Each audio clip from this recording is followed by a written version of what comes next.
কত সালে? তাহলে ছোট গল্পের জনকে উনি 119টা ছোট গল্প লিখেছেন। কয়টা ছোট গল্প লিখেছেন? সুভা একটা ছোট গল্প, তার ছোট গল্পের বই গল্পগুচ্ছ থেকে। অপরিচিত একটি ছোট গল্প যেটা নিয়েছেন গল্পগুচ্ছ থেকে। তার গল্পগুচ্ছটা কিসের বই বলেন তো? ছোট গল্পের বই। কিসের বই? তাহলে বাংলা সাহিত্যের ছোট গল্পের জনকে? বাংলা সাহিত্যে বিশ্বকবি কাকে বলে? বাংলাদেশের জাতীয় সঙ্গীত কে রচনা করেছেন? কোন কাব্যের জন্য তিনি নোবেল পুরস্কার পেয়েছেন? ইংরেজি অনুবাদ সহ অপরিচিতের জন্য। কিসের জন্য? কিসের জন্য? লেখালেখি এত বেশি বিখ্যাত ছিল যে 12 বছর বয়স থেকে লেখালেখি শুরু করছেন। ওনার 80 বছর পর্যন্ত তিনি লেখালেখি করছেন। ওনার কাব্যগ্রন্থের সংখ্যা হচ্ছে 56টি। কয়টি?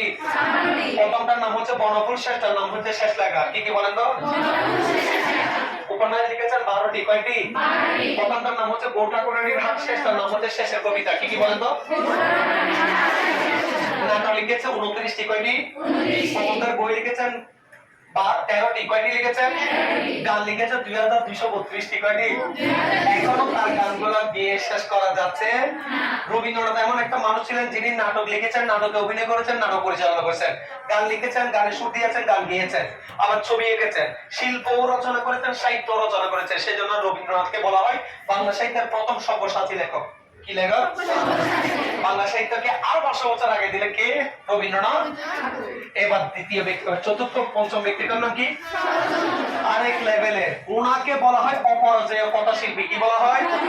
ভাই উপন্যাসে উনার তার কাছে কেউ নাই, যদিও বা মাইকেল সর্বপ্রথম উপন্যাস শুরু করছিলেন, কিন্তু যখন শরৎচন্দ্র উপন্যাস লেখা শুরু করলেন, গৃহদাহ, দেবদাস, শ্রীকান্ত, বড় দিদি, মেজ দিদি, পল্লী সমাজ, চরিত্রহীন, দেনা পাওনা, এগুলো একটার চেয়ে একটা সেরা। সেজন্য উনাকে বলা হয় উপন্যাসের সেক্টরে আনবিটেবল। সেজন্য তাকে বলা হয় অপরাজেয়। তাহলে বাংলা সাহিত্যের সবচেয়ে জনপ্রিয় উপন্যাসিকের নাম কি?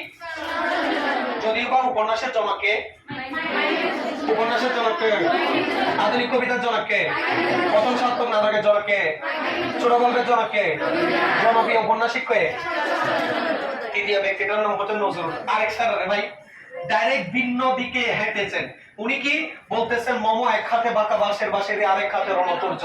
একদিকে এক হাত দিয়ে প্রেমের বীণা বাজাচ্ছে, আর এক হাতে দিয়ে যুদ্ধে দাবামা বাজাচ্ছে। আমি এই হাতে লিখবো, এই হাতেও প্রেম দিব। সেজন্য রবীন্দ্রনাথ নজরুলকে বলা হয় দ্রোহ এবং প্রেমের কবি। কিসের কবি বলেন তো? বাংলা সাহিত্যে বিদ্রোহী কবিকে, সাম্যবাদী কবিকে, তারপর জাতীয় কবিকে।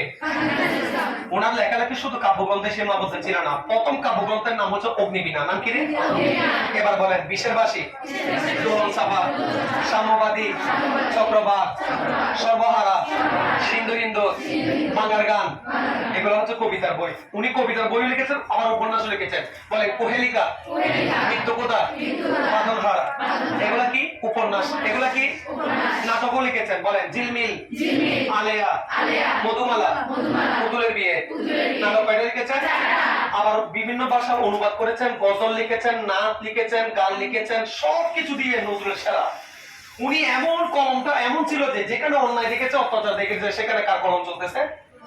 ব্রিটিশদের বিপক্ষে এমন লেখালেখি করার কারণে তাকে 5 বার জেলে ঢুকতে হয়েছে। কয়বার? জেলে ঢুকেও তারপরেও ওনাকে দমার একটা পারেনি, সেখানে বসে আরেকটা লিখে ফেলছে। একটা বার করে আরেকটা, একবার জেলে যায়, আরেকবার জেল থেকে বেরিয়ে আরেকটা লিখতেছে।